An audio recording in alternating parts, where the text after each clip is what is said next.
El muro de Berlín era la noticia de cada día. De la mañana a la noche leíamos, veíamos, escuchábamos el muro de la infamia, el muro de la vergüenza, la cortina de hierro, y por fin ese muro que merecía caer, cayó. Pero otros muros han brotado y siguen brotando en el mundo, y aunque son mucho más grandes que el de Berlín, de ellos se habla poco, muy poco o nada. Poco se habla del muro que los Estados Unidos están construyendo en la frontera con México, y poco se habla de las alambradas de Ceuta y Melilla. Casi nada se habla del muro de Cisjordania que Israel construyó para perpetuar la ocupación de tierras palestinas y que dentro de no mucho tiempo ya será 15 veces más largo que el muro de Berlín. Y nada de nada se habla del muro de Marruecos, el segundo muro más largo del mundo después de la muralla china, que desde hace 20 años perpetúa la ocupación marroquí del Sáhara Occidental. Este muro, minado de punta a punta y de punta a punta vigilado por miles de soldados, mide 60 veces más que el muro de Berlín. ¿Por qué será que hay muros tan altisonantes y muros tan mudos? ¿Será por los muros, por los otros muros, los muros de la incomunicación que los grandes medios de comunicación construyen cada día? En julio del año 2004, la Corte Internacional de Justicia de La Haya sentenció que el muro de Cisjordania violaba el derecho internacional y mandó que se demoliera. Pero hasta ahora Israel no se ha enterado. En octubre de 1975, esa misma Corte Internacional de La Haya había dictaminado textualmente: no se establece la existencia de vínculo alguno de soberanía entre el Sáhara Occidental y Marruecos. Nos quedamos cortos si decimos que Marruecos fue sordo. Fue peor que sordo, porque al día siguiente de esta resolución desató la invasión, la llamada Marcha Verde, y poco después se apoderó a sangre y fuego de esas vastas tierras ajenas y expulsó a la mayoría de la población saharaui. Y ahí sigue todavía. 1001 resoluciones de las Naciones Unidas han confirmado el derecho a la autodeterminación del pueblo saharaui.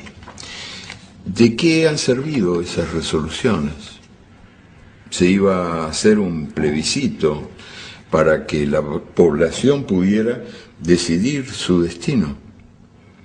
Para asegurarse la victoria, el monarca de Marruecos rápidamente llenó de marroquíes el territorio invadido, pero al poco tiempo ni siquiera los marroquíes fueron dignos de confianza. Y el rey, que había dicho sí, dijo que quién sabe. Y después dijo no. Y ahora su hijo, el heredero del trono, también dice no. La negativa al plebiscito equivale a una confesión. Negando el derecho de voto, Marruecos confiesa que ha robado un país. ¿Lo seguiremos aceptando como si tal cosa? ¿Aceptando que en la democracia universal los súbditos solo podemos ejercer el derecho de obediencia? ¿De qué han servido las 1001 resoluciones de las Naciones Unidas contra la ocupación israelí de los territorios palestinos y las 1001 resoluciones de las Naciones Unidas contra el bloqueo de Cuba, el viejo proverbio enseña que la hipocresía es el impuesto que el vicio paga a la virtud. El patriotismo es hoy por hoy un privilegio de los países ricos. Las naciones dominantes lo practican cada día, pero cuando el patriotismo es practicado por las naciones dominadas, el patriotismo se hace sospechoso de populismo o de terrorismo, o simplemente no merece la menor atención. Los patriotas saharauis, que desde hace más de 30 años luchan por recuperar su lugar en el mundo, han logrado el reconocimiento diplomático de 82 países, entre ellos el mío, el Uruguay, que recientemente se sumó a la gran mayoría de los países latinoamericanos y africanos. Pero Europa no. Ningún país europeo ha reconocido a la República Saharaui, y España tampoco. España tampoco, y esto es un grave caso de irresponsabilidad histórica, o quizá de amnesia, o al menos de desamor.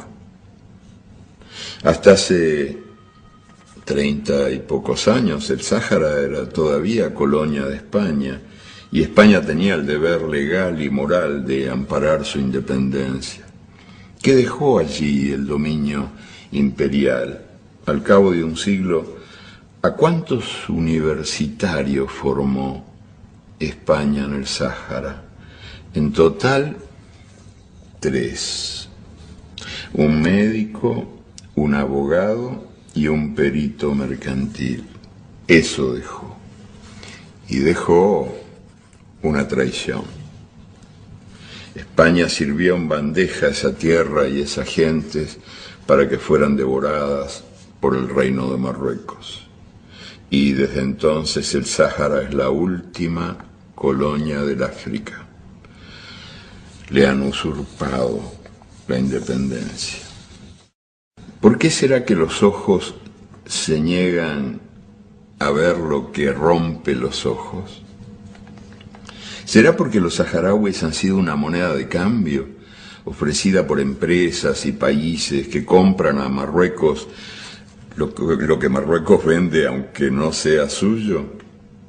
Hace un par de años, Javier Corcuera entrevistó en un hospital de Bagdad a una víctima de los bombardeos norteamericanos. Una bomba le había destrozado un brazo. Y ella, que tenía 8 años de edad y había sufrido 11 operaciones, dijo: ojalá no tuviéramos petróleo. Quizás el pueblo del Sáhara es culpable porque en sus largas costas reside el mayor tesoro pesquero del océano Atlántico, y porque bajo las inmensidades de arena que tan vacías parecen yace la mayor reserva mundial de fosfatos, y quizá también hay petróleo, gas y uranio.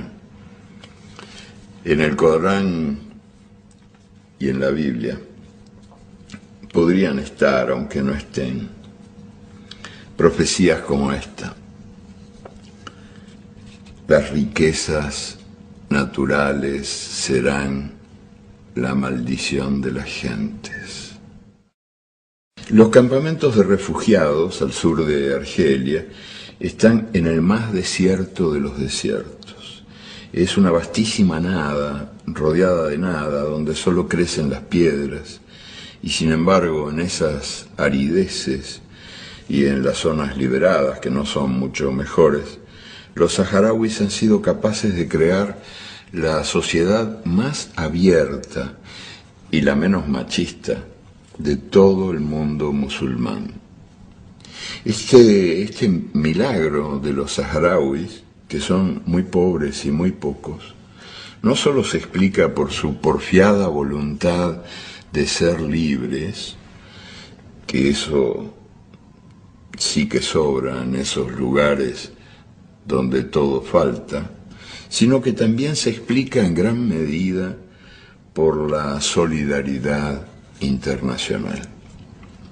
Y la mayor parte de la ayuda de esa solidaridad internacional proviene de los pueblos de España.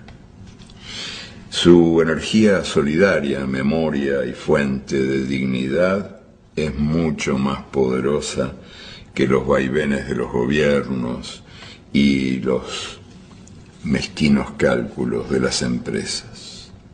Digo solidaridad, no caridad. La caridad humilla. No se equivoca el proverbio africano que dice: la mano que recibe está siempre debajo de la mano que da. Los saharauis esperan.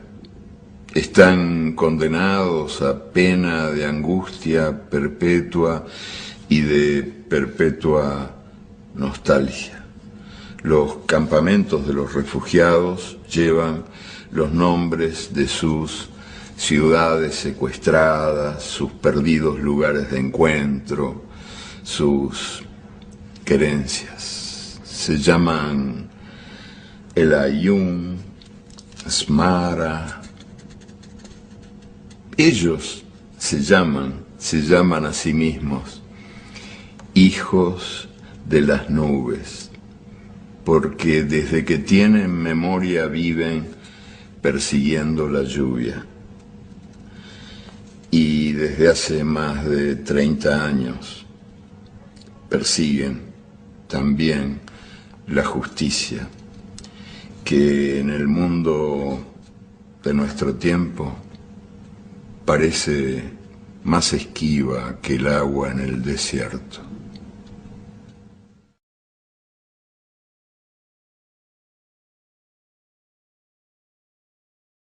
Él construyó para perpetuar la ocupación de tierras palestinas y que dentro de no mucho tiempo ya será 15 veces más largo que el muro de Berlín.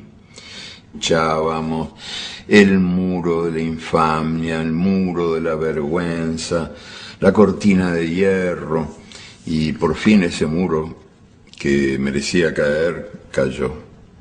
Pero otros muros. Poco se habla del muro que los Estados Unidos están construyendo en la frontera con México, y poco se habla de las alambradas de Ceuta y Melilla. Casi nada se habla del muro de Cisjordania que Israel.